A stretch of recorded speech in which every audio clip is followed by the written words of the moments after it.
Hello, my name is Greg Madison. Welcome back to The Living Process. Today, my guest is Dan Schachter. Dan lives in Israel and is a clinical psychologist. As we discuss a little bit in the episode, he started out in psychoanalysis and then eventually found his way into focusing and a more experiential way of working. And we had what for me was an incredibly moving and insightful conversation about what it's actually like to be living in Israel at the moment. And we're recording it just after the first hostages have been released as part of the ceasefire. And a real palpable sense of how difficult it is to be working with clients and discussing with friends and neighbors and somehow trying to remain open while also having a clear sense of right and wrong inside of oneself. And it is such a complicated situation that all Israelis and Palestinians are living in. And both of us aware that even doing a podcast on this issue opens us up to all sorts of criticism. I wanted also just to say that I would be very open and would really like to speak to someone from Gaza or a Palestinian even that's living abroad somewhere that would like to talk about their experience of this very tragic past year and a half or so. So I hope you enjoy this episode. I think we got to a place at the end that felt, to me at least, like a satisfying pausing place. Okay, welcome to this episode and to my conversation with Dan Schachter.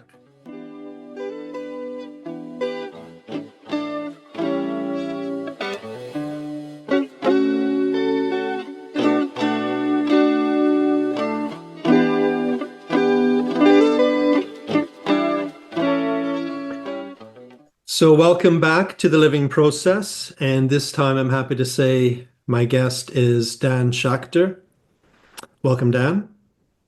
Thank you. Thank you for inviting me. I'm really curious to talk to you, but the first thing that I normally ask people, and I'd like to ask you, is just how you found out about focusing and kind of got into the focusing in FOT world. Right. Yes. So how I found focusing or how focusing was brought to me, for me, it's an interesting kind of memory because what happened was I was working in this treatment center as I'm a clinical psychologist and trained very much in psychoanalytic psychotherapy. That was really, it was the only thing available at the time and very strong. It still is here in Israel, but at the time, really the only kind of psychotherapy available. So I was very much there. Mm-hmm. And then in this place, I was quite new there when this happened.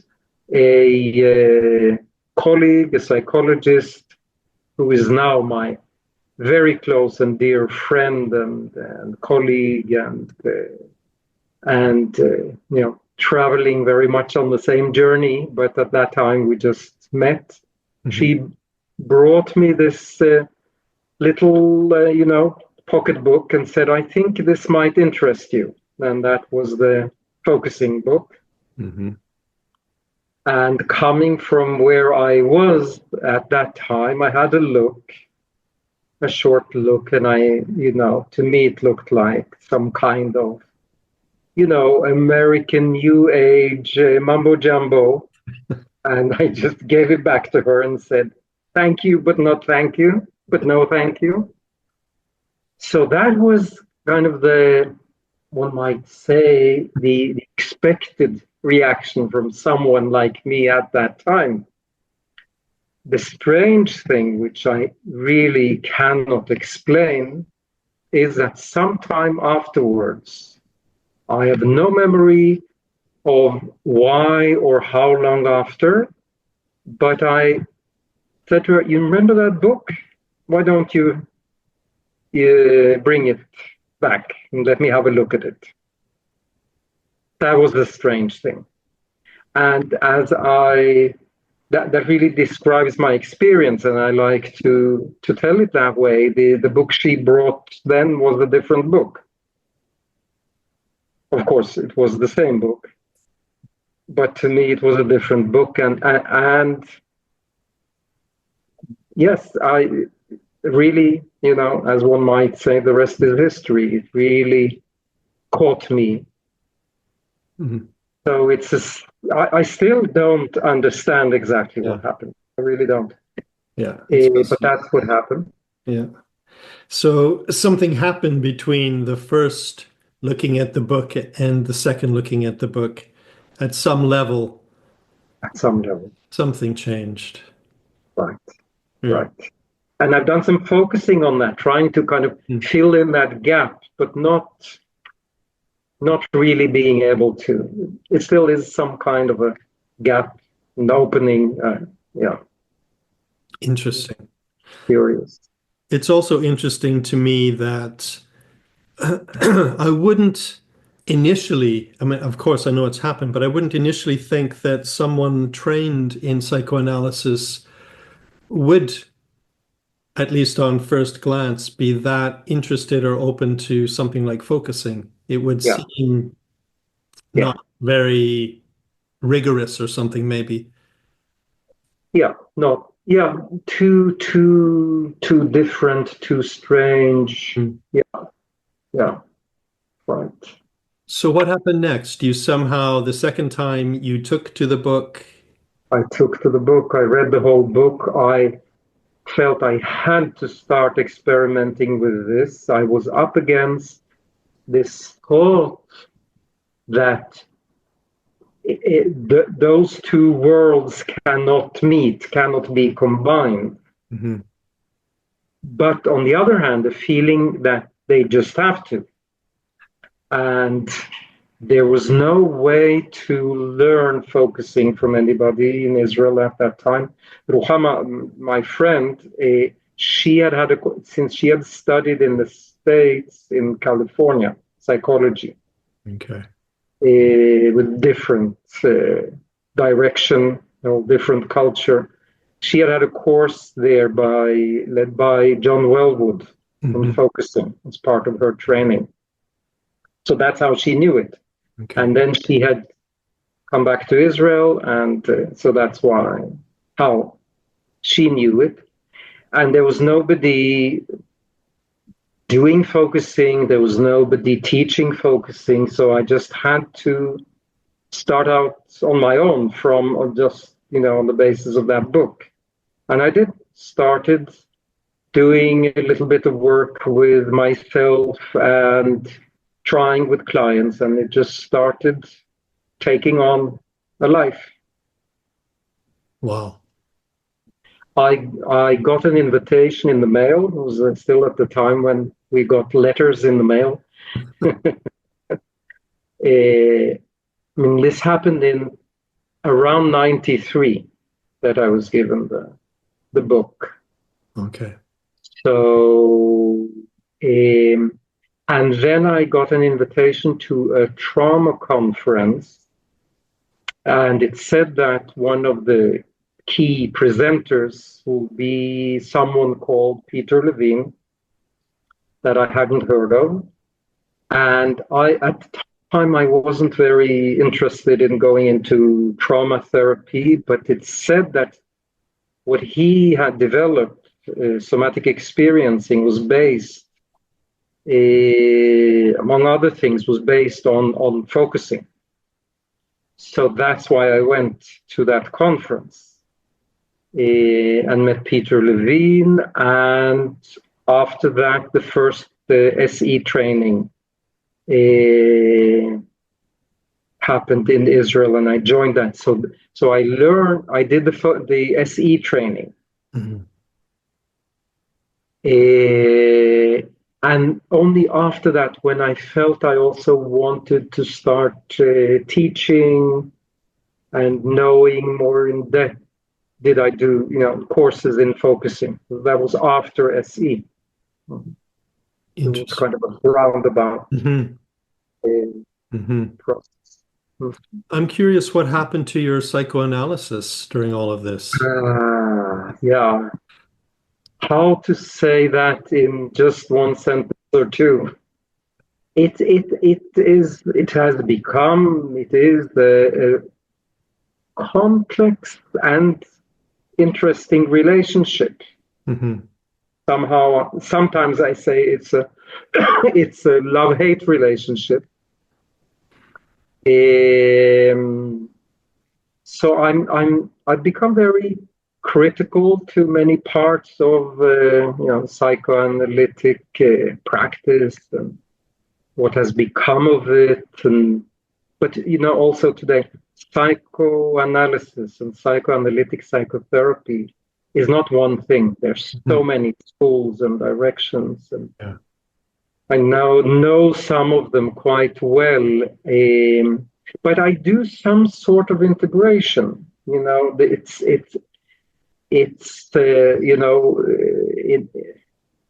my formative years in psychology and psychotherapy were there, so it's part of me.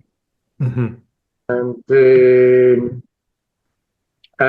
it's there in many ways, and also as something to be critical, to change, to refresh, Yeah, interesting. Our conversation partly came about because where you live, there is so much going on at the moment. Yeah. And I'm curious, as another psychologist, one of the things I'm curious about is just in terms of your practice, is how is the kind of current state, the conflict, the crisis, the war that's going on, or now that we're talking, it might be that there's a ceasefire, so maybe, it might be history. But what has it been like to do what I imagine often is very sensitive work when you're in an environment that in some ways maybe feels quite unstable? Yeah, how to answer that? Yeah. Yeah, and what on the one hand, I have so much to say about that. That's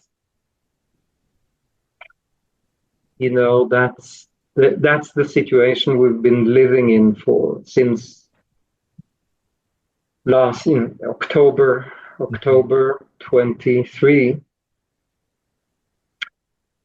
And on the other hand, what I would like to try to do is to really answer from a felt sensing place and to see what comes and what's present, hearing that question from you right now. Mm-hmm.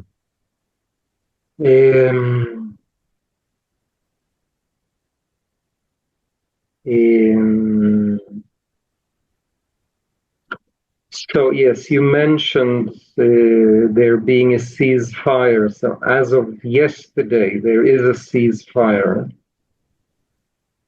And I would say that is affecting us and affecting me deeply. And the reaction to that is very, very, very complex. Yeah, it's not as it might sound maybe from the outside. There has been a war and now the war has ended. There's a lot of apprehension. Nobody, I think, really believes that the war has ended.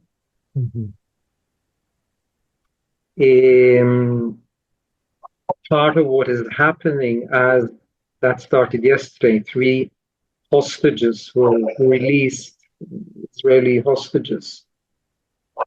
And I remember talking, especially now it comes up with a client who said when that will start, when the hostages will start coming back, that will be amazing, and we're all looking forward to it and that, but it will also be a process of again facing what has happened.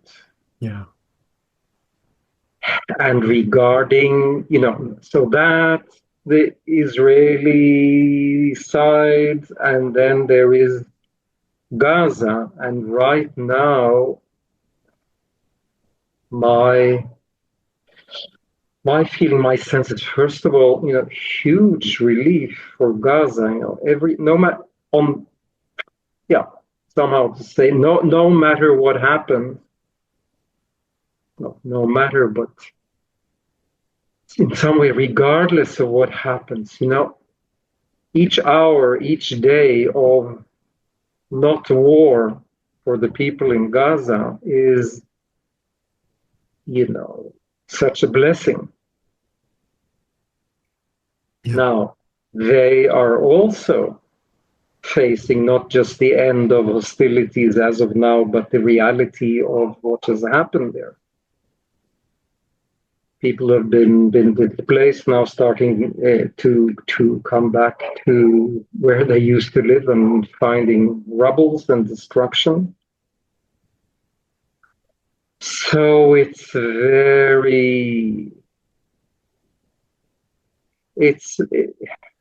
I don't know which word to use. It has so many layers and so many different feelings, and then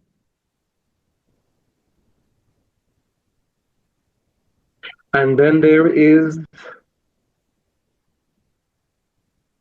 this very, very, very complex and torn society that we're living in.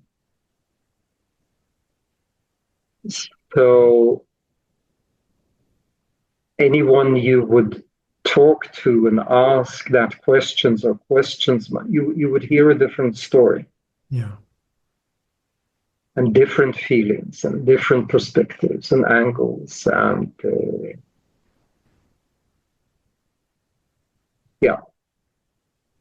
there's the war, and there's also, we are living in a society that is going through a very, very deep crisis. Mm-hmm. Yeah. So there's kind of all of that and so much more. So let me just say back some of that. I hadn't realized until you started talking exactly how complex this is. That it isn't a clear-cut celebration that hostilities have ended. Right. There might be some of that in some ways, if people if people aren't being bombed, if people are being able to come home, then there is something positive. But it's within a larger context that is maybe broader even than what happened October 2023, that perhaps in Israel and in Gaza, but at least in Israel, the whole society is very diverse. People have very different points of view and very different feelings about what happens next and about whether this will last. There's some apprehension that in some way this isn't over yet. Mm-hmm. And I'm just curious what it's like to be living in that kind of a situation, what it does inside of you. Hmm. Yeah. Yeah, that has been a central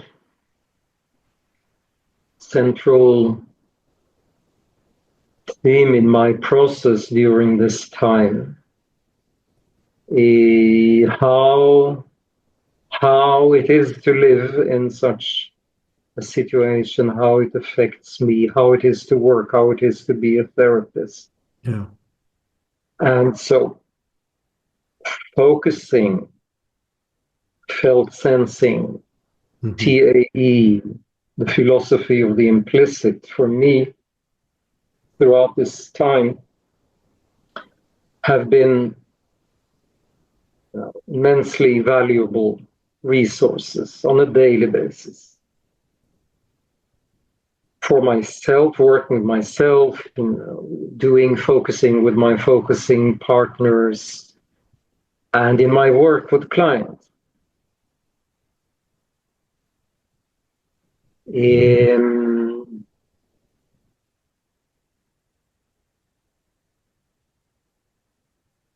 Yeah, so without going more deeply into that right now, just to say that's very important for me.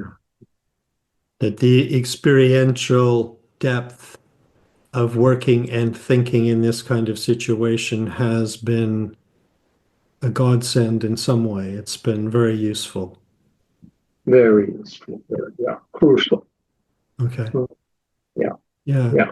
I'm curious about that. Um, yeah, I wonder how to. I don't know if you would have any specific questions there, or if I could to make that more concrete and clearer, maybe examples, instances. Right, let's say two themes and the tension between them, or two, which word to use here? Let's say themes. One being a need I feel to be as open as possible to anybody, to everybody, to different experiences, beliefs, perspectives, in a non-judgmental way, really open, and wanting to deepen my openness to all of that, and wanting to help people deepen their experiences. And then on the other hand, this theme of needing to stay true to myself and my values and my perspective and my opinions and my politics. Yeah. And there's a tension with those two. Yeah. And how not to collapse into that and not to collapse into that. Mm-hmm. That has been, and still it's a central theme for me. And that has come up also, with clients, with colleagues, with in focusing sessions. Mm-hmm. We are not the same.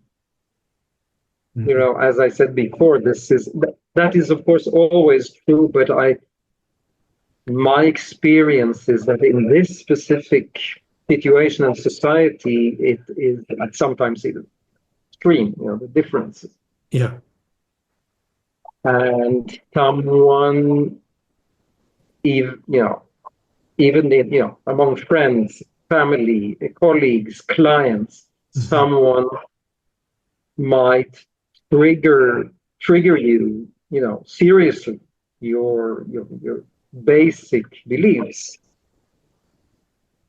I think I didn't mention that before, but there are many people here who are opposed, and to use that right now as an example, are opposed to the ceasefire. Who see that as a capitulation? Is that the? Yeah. And to say something about my reaction to that, for me to be part of a society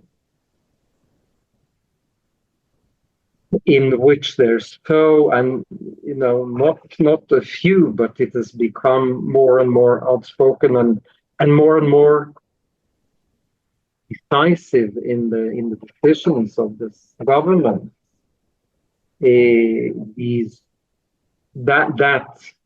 That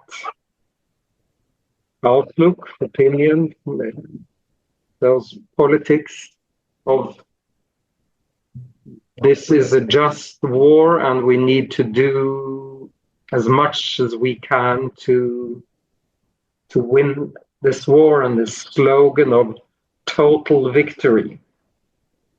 That's the slogan, total victory. That is very, very, very difficult for me. Yeah. Now, I'm not the only one. I'm not alone. Yeah. And it's very important to find people who see things similarly to oneself in such a situation. But that is challenging. Can I just say back to you, I'm imagining for many of us, it's difficult to encounter others that have different points of view, sometimes very radical points of view. But it feels like a very different thing to be encountering a different point of view in the midst of such a deep and fundamental crisis where you live. Then the other point of view, I imagine for myself at least, the other point of view can feel very threatening and even frightening. Yeah. Yeah. How do you remain open to that when it creates such a immediate response in you? I hear you saying that, how do you remain open? And my reaction was, right. It would be, I'll say it like this, it would be easy for me to say how to remain open, but then another voice kicked in and wanted to also say how to remain open and how to know when the right thing to do is to close oneself. Yeah.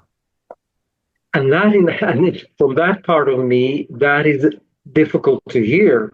What do you mean? I don't want to close myself. I want to, but it's like, it's like an identification with this wanting to be open. Mm-hmm. And then there is also this, you cannot always be open. Sometimes one has to, what is that closing? It's protecting for sure. Mm-hmm. It's a protecting, and it comes as it's a distancing. I need distance from many things, that are voiced, that are in this situation. Yes, it's really needing a distance.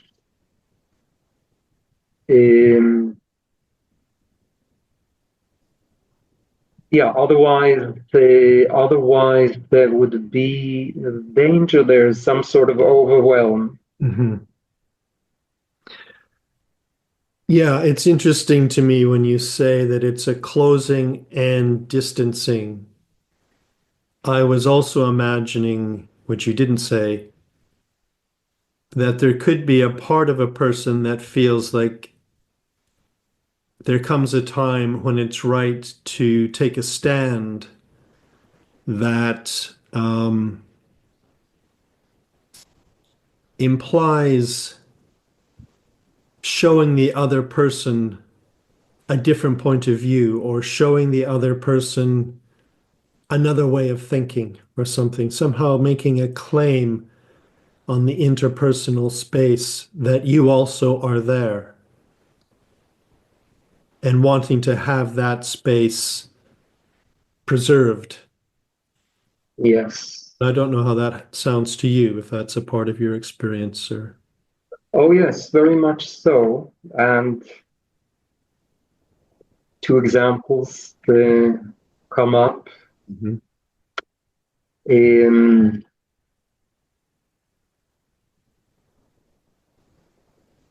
Yes, and then also the need first to say something about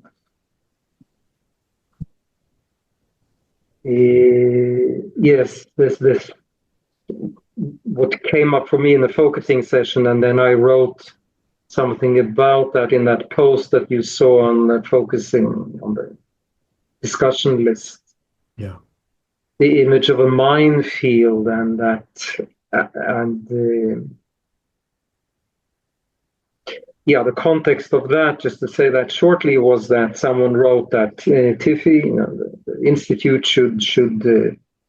should publish a statement denouncing the genocide committed by Israel in Gaza, and I felt I had to write something.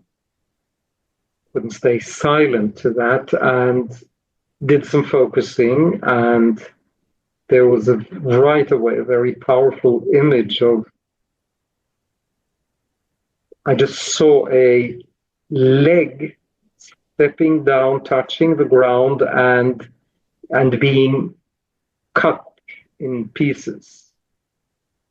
That's the image I saw. And when I sat down to write, the word, the term that came, the description was that when saying something, doesn't matter who and it doesn't matter what, something about the situation here, saying something, using a word, saying a sentence, writing a sentence is stepping into a minefield. No matter what you say, someone will attack you. Yeah. Someone will get hurt by what you said. Someone will feel threatened, get offended. And that also describes my experience also right now. You know, it's present and in my thoughts that, you know, people who I don't know will watch this, listen to this, and I'm with all of what I'm saying, I'm stepping into that minefield. Mm-hmm. So there's that. And maybe one isn't, it's like a kind of experience, but let me say it like this. And of course, staying true to client confidentiality, but I've had a few experiences with clients during this time. It feels like whatever I will say about this, it will not convey the complexity and the difficulty. Yeah. But I guess there's no other way. Clients going to do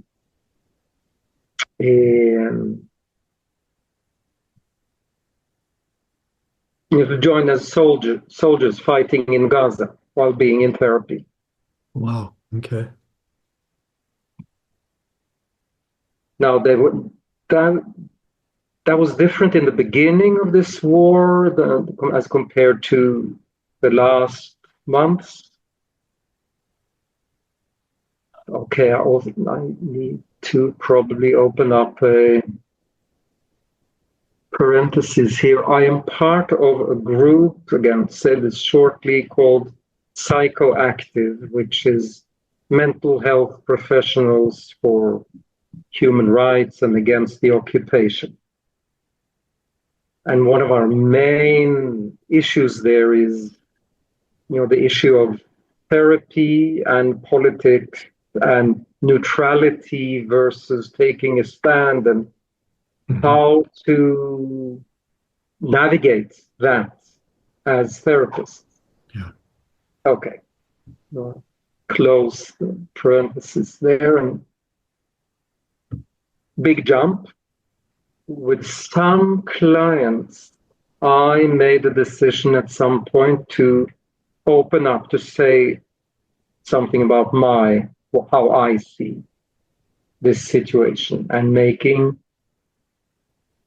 very strong statements. It also came out differently with each of these clients, but basically saying something about both that I'm worried about how this will affect them, and also saying that I must say, reluctantly struggling against it, but having had to come to the conclusion that, well, with none of the clients I've used the word of genocide, but I have used the term war crimes. And saying that is now part of what we're having here, our interaction, that I view what you are now involved in as war crimes. That's a minefield. Absolutely. Yeah, a minefield right in the consulting room. Right. And yes, as I said, I'm saying this very, you can imagine what process that has been. Yeah. Yeah, I can't quite imagine. It is so, on the one hand, it sounds very brave. And maybe you didn't feel like you had a choice. You somehow had to say something. I don't know. Yeah, something is now coming up, and then there's also a question: why does that come up now? Maybe there's something there about looking for some sort of balance. Maybe it is something in me trying to counterattack the attacks I'm now experiencing. And there will be. But that's not the only reason. This is something I have to say also. It's not related directly to therapy, but again, the boundaries here between the professional and the personal, and that's part of such, really the complex situation we're living in, when we're all involved in this, going through the same situation, differently experienced, but also commonly, and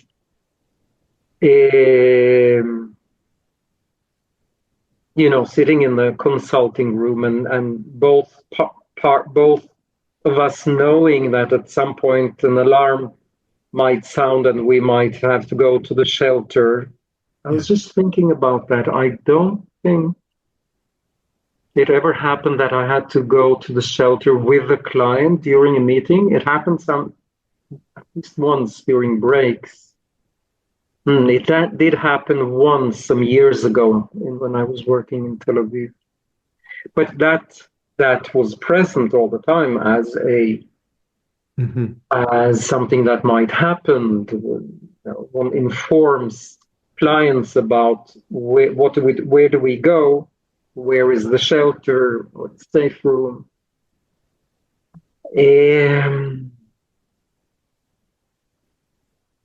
Where was I? Yes, there was this. Yes, and also another remote memory came up when in some ways, something like this has been going on here for so long. Yeah. Probably not, yeah, of course, not only here, but the memory that came up when way back then, before the focusing book, when I was in analysis, I came to one of the sessions, and there was a sticker on her door, the door of my analyst, with a political slogan. At the time, there was this organ, it still exists. It was more central, important at the time. It's an organization called Peace Now. And she had a sticker of Peace Now on her door, a psychoanalyst. And that was a very important experience for me. And I really appreciated her for that. Mm. So that was already there, objectivity, neutrality, all those. Yeah. Still, it's not really clear to me why. Yeah, this is something I'll tell you in a second, the content of this, but it's not clear to me why this came up right now. Has something to do with being an Israeli, Jewish Israeli, living here in this situation, especially this situation since the 7th of October. It's not about trying to balance the different sides, because there is no balance. It's this, I would say, part of what this, also I don't feel good with the word situation. It feels so general. I feel I need to use a much bigger word. It's war, it's tragedy. For me, this is not will not be true for everybody. It keeps moving me back and forth between, looking at Gaza, looking at the hostages, looking at the victims of the massacre, 7th of October, looking at what's happening in the West Bank, looking at Lebanon, looking at northern Israel. People there, they went through an awful time. That is not talked about so much. That's my impression in media around the world. And so that whatever it is moving me between those different parts of the tragedy, of the horror, brought back right now. I'm often asked, has anyone close to you been affected? And I say, we have been very, very lucky. And then one of the, again, these words, events that in some way was one of the closest for me was my younger son went to kindergarten with, at the time, a girl. He's now in his mid-30s. I remember her, especially from that time, many years ago. This lively, lovely little girl. They didn't stay in contact, and I hadn't known that she was living in kibbutz down south. She was killed she was killed, her husband, their 3 little children, and her mother-in-law.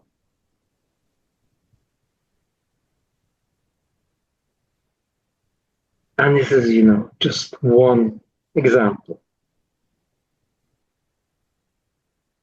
Her name was Tamar Kedem. I feel the need to say her name.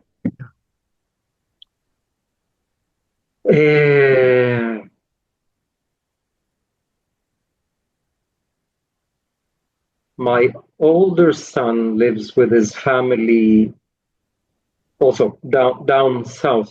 This is such a tiny little place, Israel. They were luckily, that's why I keep saying we have been so lucky. The terrorists that came in on that day were stopped a few kilometers away from where they live. And they, the day after, evacuated and didn't move back for several months. So that has been very present. Yeah, that's kind of for now. I mean, you're really giving me and people watching this, I assume, an insight into the actual lived reality of this and how complex it is. And when you just tell about those details, and yet taking the stand that you have done with at least some clients, and I imagine friends and others, like you were saying, that must generate such a specific feeling in the body of being so closely attuned to the tragedy in one respect, and at the same time also expressing the tragedy for others. I can't quite imagine. I mean, many of us, I think, in the rest of the world that have been witnessing some of this from such a distance and only getting generalities and sort of montages on the news or whatever, it makes such a difference to hear about the actual lived reality of it. I can imagine now a little bit more what it might feel like to be a body in the middle of all of that.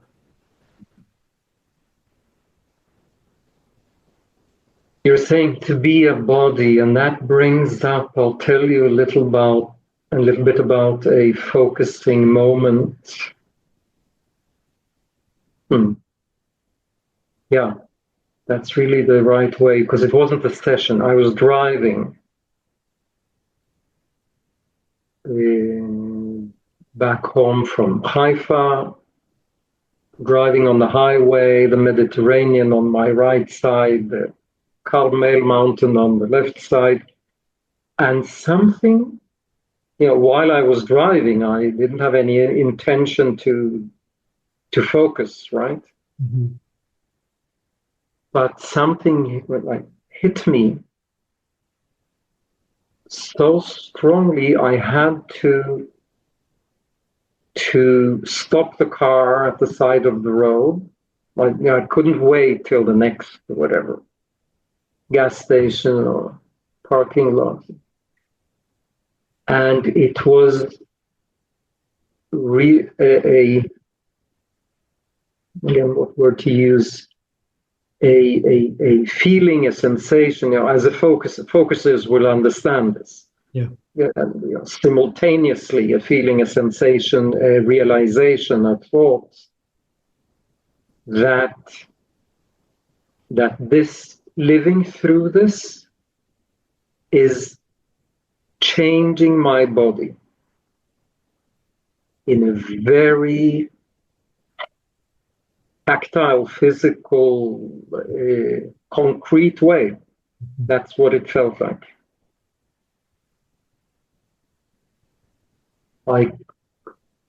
Yeah, it felt like something was the word in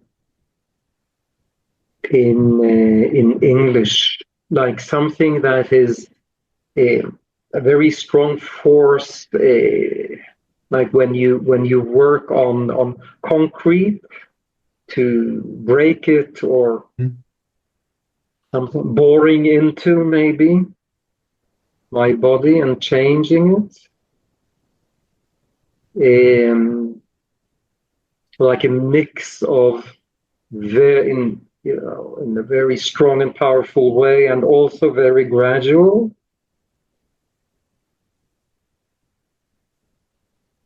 And I had to write, and I wrote in short, and then I expanded it when I came home. That was a very powerful moment, and maybe only focusers can understand that. Sayings, not illogical, but more than logical things like, I have a different body now. Mm-hmm. Yeah. Yeah. I'm wondering, I feel like we could talk about sort of the personal impact of all of this for a long time, and I'm fascinated and I care about that. But I'm also wondering, as a focuser, as a focusing oriented therapist, outside of the consulting room and outside of your own personal situation, more in terms of the social or the political context, whether you have found that knowing focusing has made a difference, maybe not only to the way you respond to the larger context, politically or socially, but also whether, in your view, it has something to offer the society or the larger community or something. If focusing has something to offer. If focusing has something to offer, and if focusing, being a focuser, makes I'm tempted to say, meaningful difference in this kind of situation, politically and socially. I know it does personally.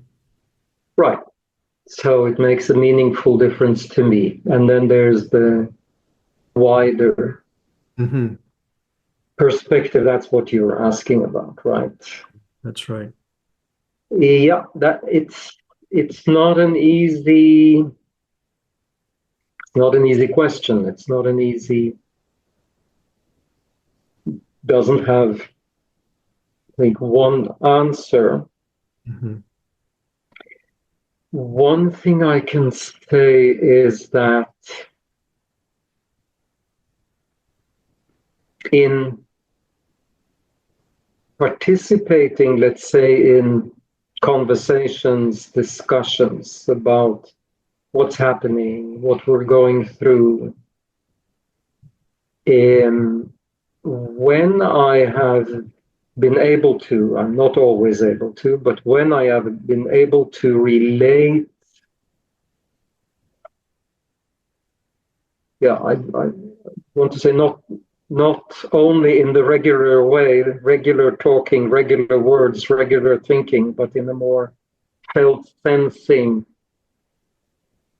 and inspired by my understandings from the philosophy of the implicit. When I have been able to respond from there, some people respond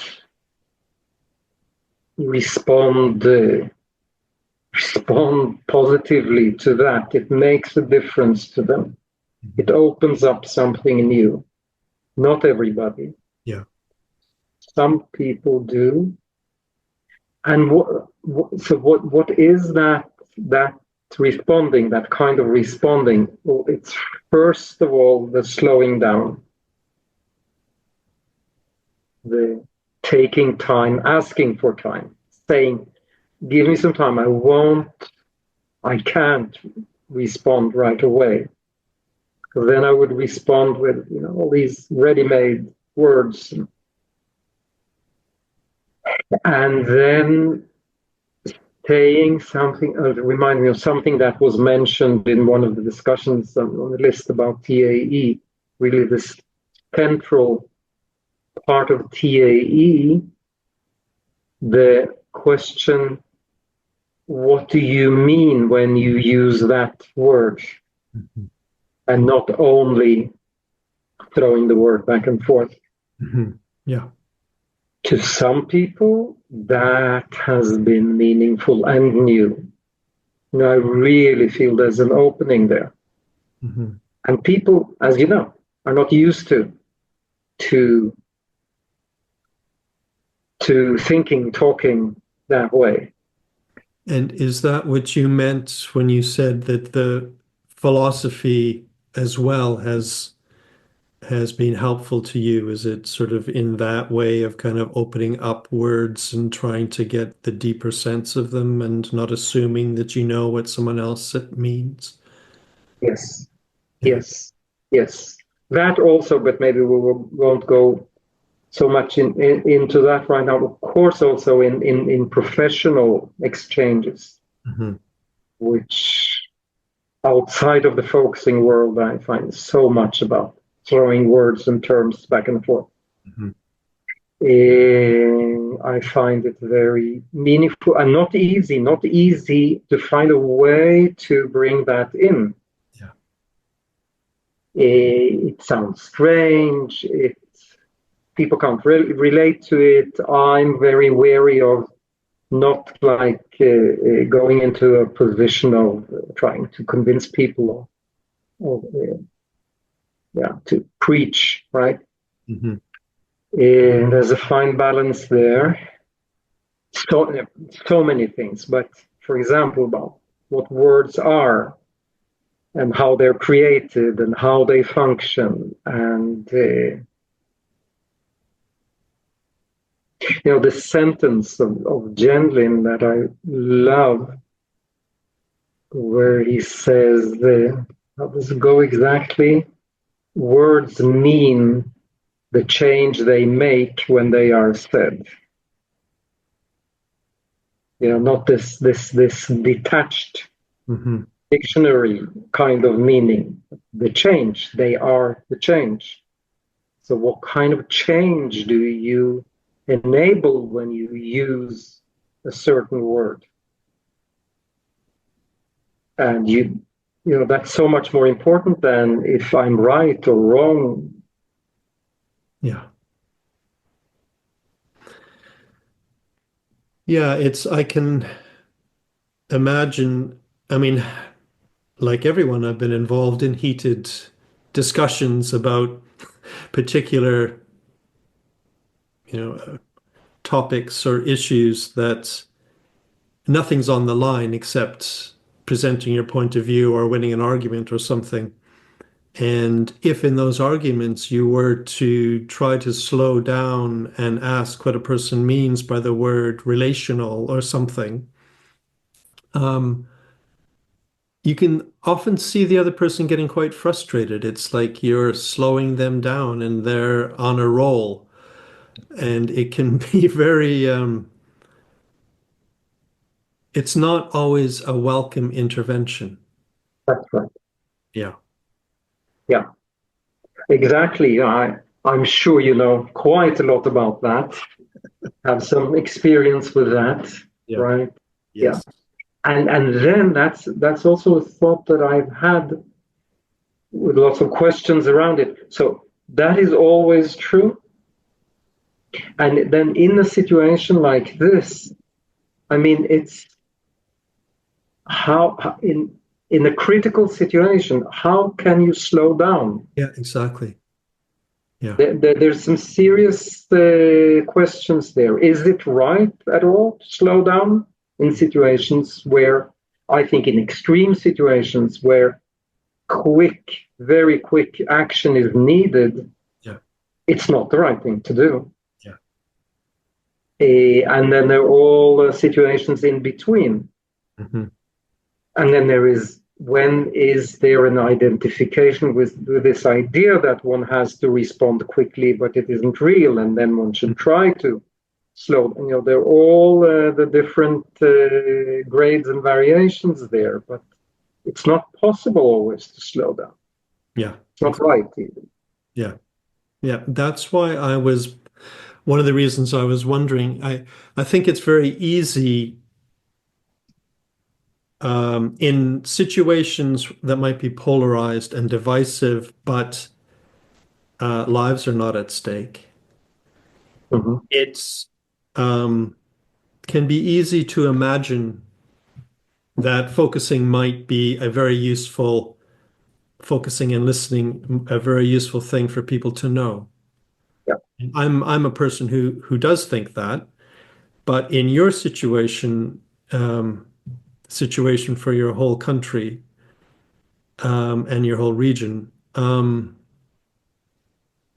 I wonder, like you've just said, does knowing focusing or teaching focusing, does it have a place? Is it a welcome opportunity or possibility for people, or is that something that might come years from now? Mm.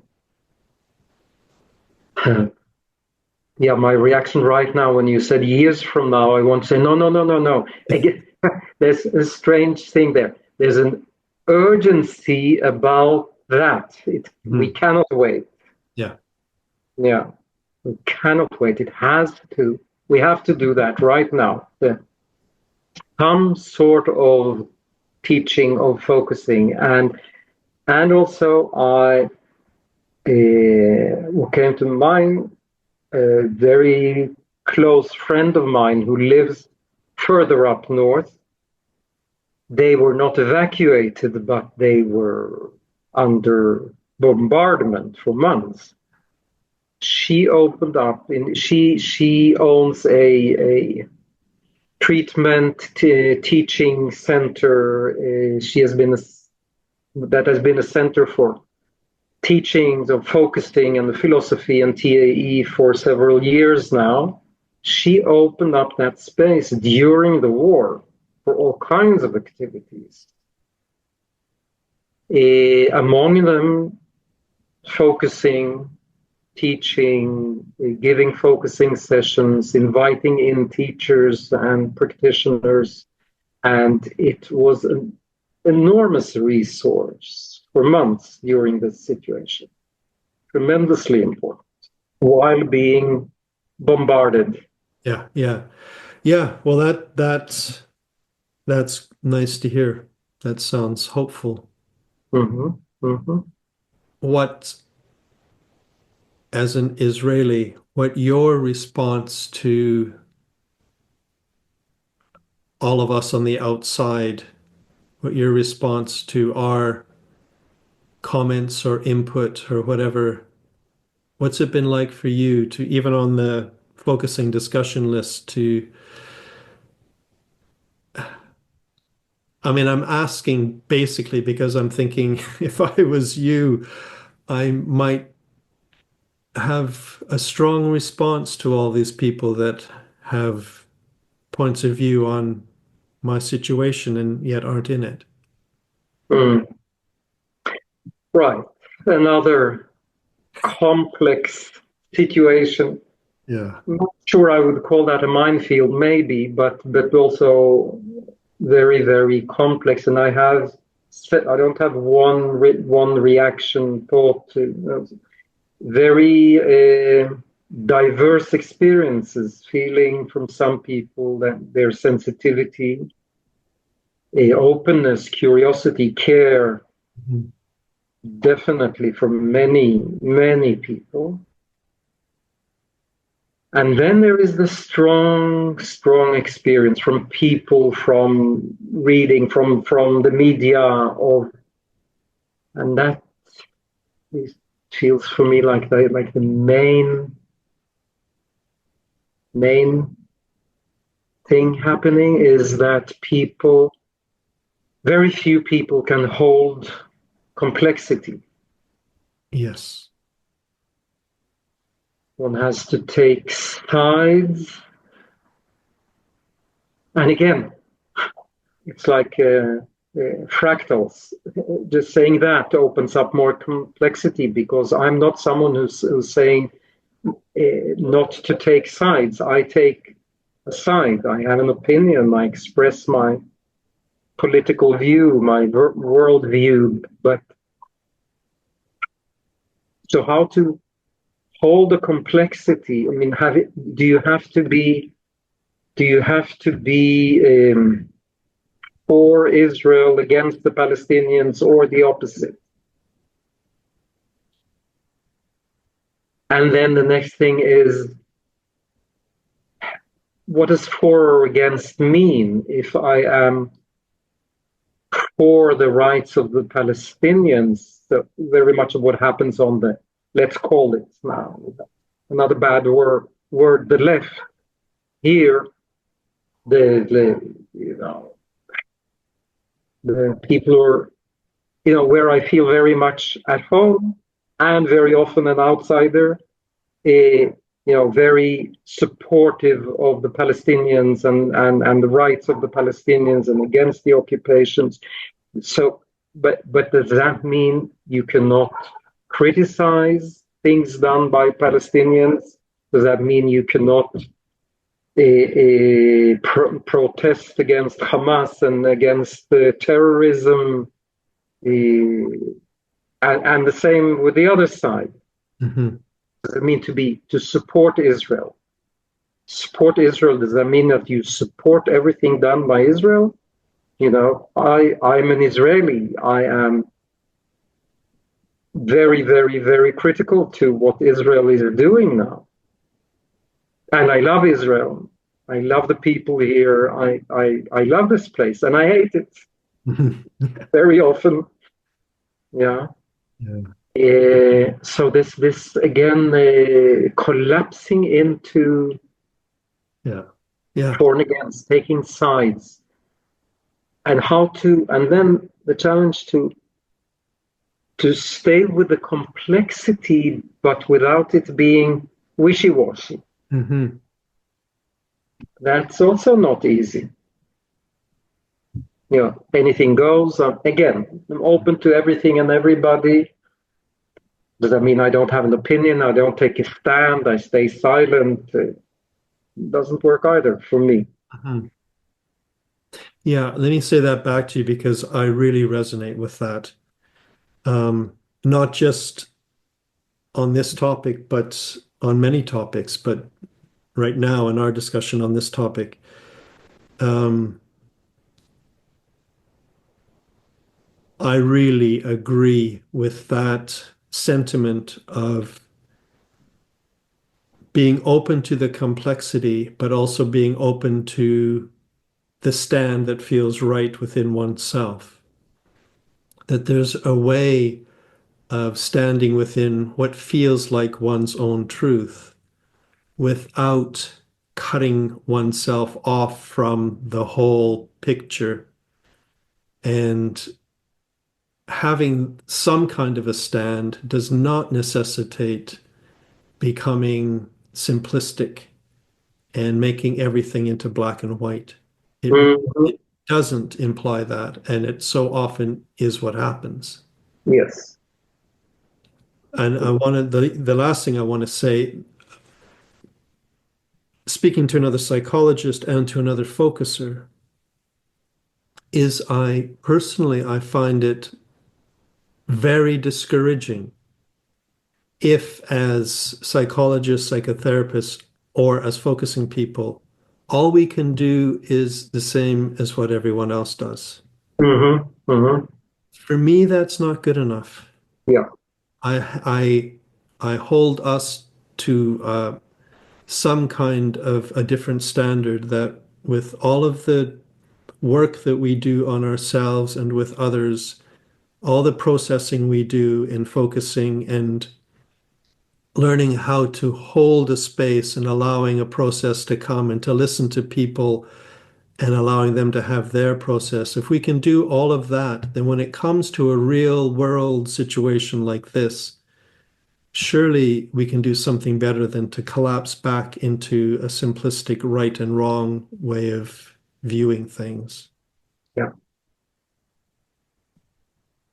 Resonates with me clearly. Yeah, I've had many disappointments around that from therapists, focusers, Yeah. and also good experiences. But yeah, it seems that we, and I don't want again to say, they collapse into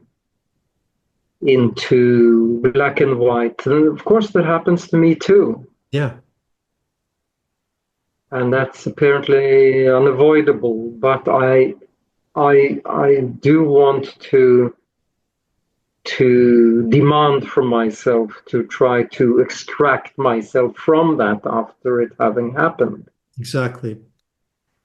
And sometimes Yeah. better, sometimes less, But you can feel it.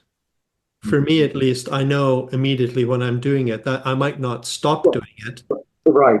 but I can certainly feel when I've narrowed myself down and I'm simply, you know, Yeah, intent on doing something that no longer feels like I'm in the right place inside. exactly. And then as you asked, follow up on your question, that is really, that's an edge Mhm. where I think we should engage with how to do that, how to enable that with other people, how to try to look for ways to enable that and to be examples of that. Exactly. Yeah, to model that. Yeah. Yeah, and to show, like you were saying, that it doesn't mean that you have to end up in some kind of relativity where anything goes. Mm-hmm. Mm-hmm. Yeah, Mm-hmm. Yeah. And then, of course, and again, I'm being drawn back, between these different, with these different forces. Then there is also, and then there are times when the only thing I feel I can do and is right is to shout as strongly as I can something about what's wrong, what's right, this shouldn't be done, this should be done. yeah, There are moments like that too. yeah, yeah. Well, I feel like in some way we're doing that. Mm-hmm. Where we are standing up and shouting for something better that seems better for us at least, is to be able to own one's stand while remaining open to the full complexity of the situation and the other's point of view. Mm-hmm. Yeah. Yeah, that feels good to me.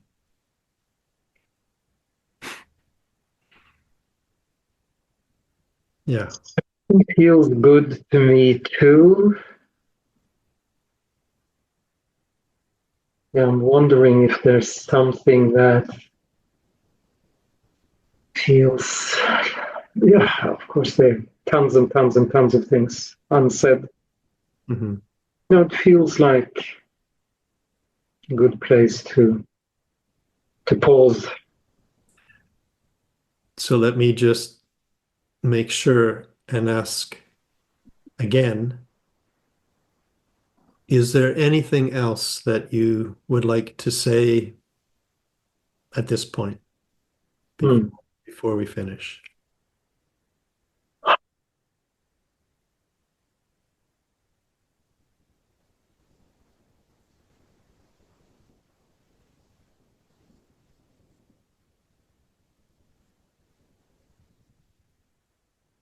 yeah, what comes is some sort of, yeah, it feels like something compels me to, some sort of responsibility to say something about, again, to mention, to acknowledge, all the people who have lost their lives and who have suffered and are still suffering awfully, horribly. Yeah. Yeah, to recognize that. Yes.